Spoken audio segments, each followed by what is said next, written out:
ہم نے انسان کو محنت اور مشقت ہی میں پیدا کیا. محنت، مشقت، تکلیف یہ ہر انسان کا مقدر ہے، کرنی ہی ہے. فرق صرف یہ ہوتا ہے کہ کسی کی مشقت اور محنت جسمانی زیادہ ہے، اینٹیں ڈھو رہا ہے غریب، کسی چلا رہا ہے. کسی کی محنت مشقت ذہنی زیادہ ہوتی ہے، بیٹھا ہوا تو ہے آرام کرسی پر، ریوالونگ چیئر ہے بڑی آرام دے، لیکن اس کی جو ذہنی مشقت جو وہ کر رہا ہے. جو جسمانی مشقت کرتا ہے وہ رات کو پاؤں پھیلا کر سوتا ہے، چاہے روٹی بھی پوری نہ ملی ہو، لیکن اسے پتہ نہیں ہوتا رات کب گزر گئی.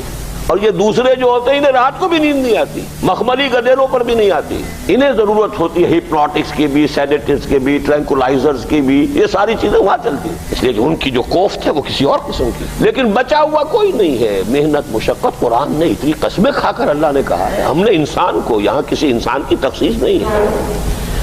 محنت، مشقت، اور اس محنت مشقت کے ساتھ اس میں غالب نے ایک اور رنگ داخل کیا ہے، اس کے ساتھ غم بھی. مثلا حیوان اور انسان میں کیا فرق ہے؟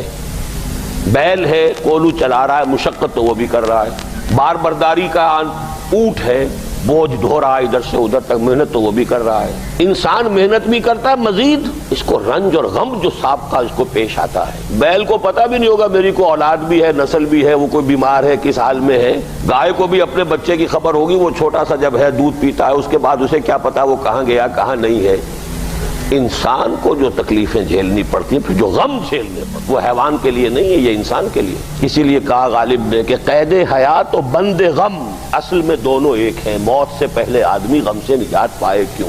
تو یہ مشقت اور غم دونوں کو شامل کر لیجئے. انسان کا معاملہ حیوان سے بدتر ہے اس پہلو سے. کبھی کسی بیل کو، اونٹ کو وہ صدمہ نہیں ہوا ہوگا کہ بیٹا نے سینے تان کر کہا ابا جان آپ چھوڑیے، آپ کیا باتیں کرتے ہیں، آپ دقیانوسی باتیں کرتے ہیں، اب زمانے کا رنگ بدل گیا. وہ جو بوڑھے باپ کو جو اس وقت صدمہ پہنچتا ہے، یہی ہے وہ جس پر میں نے اپنی جوانی کھپائی ہے، جس میں میں نے اپنے آپ کو انویسٹ کیا ہے.